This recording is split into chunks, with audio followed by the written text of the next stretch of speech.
Et sincèrement, faut pas abuser à un certain niveau. Hey tout le monde, j'espère que vous allez bien. Pour ma part, ça va super. On se retrouve aujourd'hui pour une toute nouvelle vidéo où je vais vous partager une petite liste des choses que je ne voudrais plus voir sur les réseaux littéraires à partir de maintenant, parce que là, à un certain moment, j'en ai marre. Et sincèrement, faut pas abuser à un certain niveau. Et je voudrais préciser évidemment que ce n'est que mon avis, que ça ne regarde que moi et moi seule. Que s'il y a quelque chose que vous aimez faire dans ce que je vais citer, bah ça vous regarde. Moi je fais que partager ce qui me plaît pas sur les réseaux, et voilà.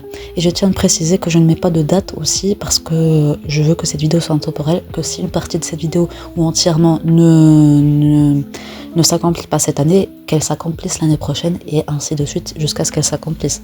Et voilà. Donc voilà, on va commencer tout de suite avec le premier point qui est en soi, selon moi, est problématique, parce que vraiment, comment c'est décrit, comment c'est amené, la façon dont c'est amené est problématique en soi, parce que, bon, je vous explique un peu le truc. C'est quand quelqu'un vient sur la place publique, c'est-à-dire les réseaux, et affirme que tel ou tel auteur est problématique, en parlant, en disant qu'il a fait telle ou telle chose, sans ramener de preuves concrètes. C'est-à-dire, si l'auteur a dit ou fait quelque chose dans son roman, il n'y a pas de passage qui est écrit, genre il n'y a pas de screen du passage précis, ou quand il dit quelque chose sur les réseaux mais qui a été supprimé, mais la personne n'a pas de screen, ou quoi que ce soit, ça continue comme ça. Et vraiment, moi, en fait, quand il n'y a pas de preuves comme ça, concrètes, sincèrement, je vais pas croire à la personne, je vais pas lui dire ok, je te crois à 100%, parce qu'il n'y a pas de preuves. Il n'y a pas de preuves, il n'y a pas de faits. Et ça marche partout. Dans les enquêtes policières, en sciences, etc. Mais dans tous les niveaux, dans tous les milieux, il y a des preuves. Et vous allez me dire, vous voulez me dire à moi de vous croire sur parole parce que c'est un auteur problématique. Alors oui, moi je précise que j'ai mon éthique et tout, j'ai mes valeurs, et c'est pas à vous en fait de me dire non, parce qu'on t'a de m'obliger à vous croire parce que cet auteur est problématique ou que sais-je encore. Parce que sincèrement, moi je sais en quoi je crois, et vous allez me dire que sans preuve concrète il faut vous croire, là c'est un peu abusé. Donc moi, dans ma tête, je me dis, il n'y a pas...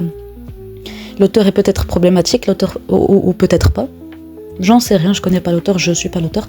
Et je tiens à préciser que dès que je demande une preuve pour quelconque auteur, il faut pas répondre non, il faut chercher. C'est à toi de chercher, parce que c'est toi qui affirmes que l'auteur ou l'autrice est problématique. Ce n'est pas à moi. Si tu affirmes quelque chose d'une telle gravité, bah... Faut vraiment prouver ce que tu dis. C'est pas censé, c'est pas logique que tu viennes me dire non, il faut que tu me crois à 100%. Déjà que toi et moi, on se connaît pas forcément. Je suis désolée. Alors, je vais continuer sur le deuxième point, parce que sinon je vais continuer à m'énerver pour rien. Et le deuxième point, c'est de ne mettre en avant en quelque sorte que les chroniques, dans le sens où beaucoup de personnes râlent sur le fait que les chroniques ne sont plus autant mises en avant qu'avant, mais dans le sens où vraiment il n'y a que ça, genre les personnes râlent sur ça. Et moi, ce qui me dérange, c'est qu'il y a beaucoup de personnes qui disent ça, beaucoup de personnes qui réagissent à ce genre de post où c'est dit. Moi je me dis, si toutes ces personnes interagissent dans les posts, etc., ça vient encore. Et j'en ai la preuve, dans mon feed, il y a beaucoup de posts qui sont des chroniques, mais qui sont écrites différemment, et c'est ça le truc. Genre, il y a des gens qui viennent dire, les chroniques ne marchent plus, qu'il n'y a plus d'interaction sous les chroniques, etc. Mais j'ai l'impression qu'il n'y a pas, en fait, cette vision sur les facteurs qui changent. Par exemple, la chronique, elle est sous format carrousel, juste la photo du roman, ou quoi que ce soit. Bien sûr que personnellement, alors je parle dans mon cas, que je vais pas être attirée par une chronique, parce que c'est pas vraiment ce que je cherche sur Bookstar. Et encore, il n'y a pas de hook, en fait, il n'y a pas quelque chose qui attire mon regard pour me dire ah non, en fait il faut que je lise ce post. Il n'y a rien, c'est juste une photo lambda. Et voilà, donc moi perso, je vais pas cliquer sur une chronique, et encore moins interagir, de base que je suis pas une personne qui interagit un max sous les posts des gens. Alors là, une chronique, ne me demande pas, j'interagis encore moins. Bref. Et aussi, dernier point que j'avais mis avec celui-là, c'est qu'il y a, genre, on met en avant les chroniques dans ce sens-là, comme si les débats, ou je veux dire, genre les contenus originaux, n'avaient pas la même force ou n'étaient pas du même pied, genre dans le même niveau, ils étaient moins que ça, ils valent pas. Alors qu'il y a aussi les contenus originaux à mettre en avant, à mon sens bien plus que les chroniques, vu qu'on est là pour partager autour de la lecture et pas que sur tel ou tel livre. Bref, alors je passe au troisième point et c'est de ne pas avoir de représentation dans ces lectures. Alors quand je parle de représentation, je parle de deux côtés déjà, la littérature francophone, US et anglaise. Littéralement, on a quasiment que ça en fait, dans le milieu francophone et en général même dans le milieu américain que je vois, t'as quasiment que des auteurs américains. En France, t'as que des auteurs français. Genre, limite, je vois ça. Les auteurs français, anglais et américains. C'est ce qu'il y a. Littéralement. Il n'y a pas plus. C'est comme si la littérature arabe, la littérature asiatique, la littérature africaine, la littérature sud-américaine, ou que sais-je encore, n'était pas valable ou n'avait pas la même valeur que ces littératures-là. Et aussi la représentation dans les bouquins. Il n'y a pas beaucoup de représentation de beaucoup d'autres ethnies, de beaucoup de religions. Il y a rien en fait. Il n'y a pas beaucoup de représentation en général. Alors la seule possiblement représentation que je peux voir sur les réseaux, c'est un peu celle des personnes noires, mais encore, elle n'est pas si bien représentée que ça. Déjà que la situation des personnes noires en littérature est très précaire, mais alors imaginez-vous les autres représentations, les autres ethnies et tout, mais genre, si les noirs ne sont pas si bien représentés que ça, que dire des autres minorités? Genre, il n'y a quasiment pas de représentation. Vraiment, c'est aberrant de voir le Bookstar se qualifier comme étant une communauté ouverte, mais il n'y a pas beaucoup de représentation en vrai, si tu vois les faits. Bref, quatrième point, c'est de ne pas mettre le résumé au tome. Donc, je vous explique. En vrai, quand tu présentes un deuxième, troisième, quatrième tome de saga, tu vas pas, genre, sauf si c'est une saga de romance et les tomes sont indépendants ou quoi que sais-je encore, tu vas mettre le résumé du tome 1. Et moi, c'est ce qui me dérange en vrai. Parce que là, en fait, tu parles du tome qui n'est pas le 1 et tu résumes le 1. Alors, je comprends, c'est dans le but de ne pas spoiler ou quoi que ce soit.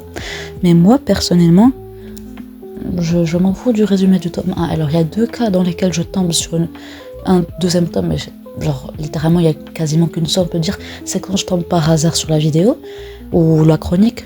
Bon, la chronique encore, Bref, quand il y a le deuxième tome présenté, etc., soit sur la chronique, soit sur la vidéo, en mode je connaissais pas le roman, mais ça, en tout cas, j'ai pas envie d'être spoilé, etc.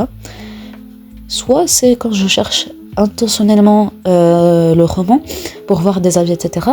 Et là encore, on résume le premier tome alors que je viens à chercher intentionnellement ce tome-ci et voir le résumé du 1 encore et encore chez tout le monde, ça commence à me déranger. Genre littéralement, pour moi, quand tu parles d'un roman, même si c'est un deuxième, troisième tome, tu résumes ce tome-ci et tu dis que tu vas clairement le résumer et pas un autre ou quoi que ce soit. Donc voilà, si tu préfères ne pas le résumer, ne le résume pas, donne juste les tropes, les vibes, etc., parce que moi personnellement, ça me dérange, c'est un truc qui, pour moi, n'est pas très valable. Et bien sûr, ça, c'est un point encore plus personnel que les autres, parce que celui-là ne regarde encore plus que moi. Donc, cinquièmement, c'est de ne partager, c'est quand je vois que les créateurs de contenu ne partagent pas forcément leurs avis négatifs dans le sens où dès que c'est un livre où ils n'ont rien à dire de positif, ils vont pas partager la chronique. Je suis désolée, mais le fait de n'avoir rien de positif à dire ne veut pas dire que tu vas défoncer l'auteur, parce que je vois souvent en mode si t'as rien de positif à dire, ne publie pas ta critique, etc. Mais non.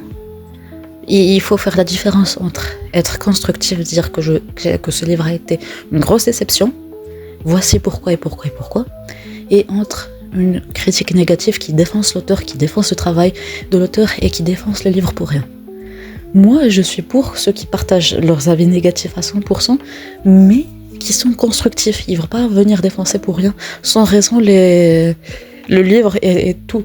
Je suis désolée. Moi, du moment où tu ne chroniques pas toutes les lectures négatives comme positives, genre tu chroniques que du positif, à force, moi je vais pas te croire, que ce soit SP ou pas SP. Parce que, genre, je vois souvent, non mais est-ce que je dois poster ma chronique, j'ai rien à dire de positif?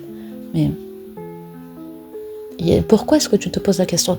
Et genre, pour moi, c'est un peu limite une question, on va dire, genre, ça frôle un peu l'honnêteté et tout, parce que tu donnes l'impression, en fait, que t'as que des bonnes lectures.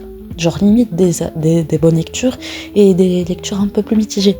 Et à part les lectures négatives, c'est comme si t'en avais pas. Je suis désolée, mais non, mais moi, à un certain moment, j'ai l'impression que la vie, il va être faussé. Que ce soit comme j'ai dit, des SP ou pas. Parce que littéralement, c'est comme si tu montais un petit peu à ta communauté. Genre de ne pas partager que les avis négatifs.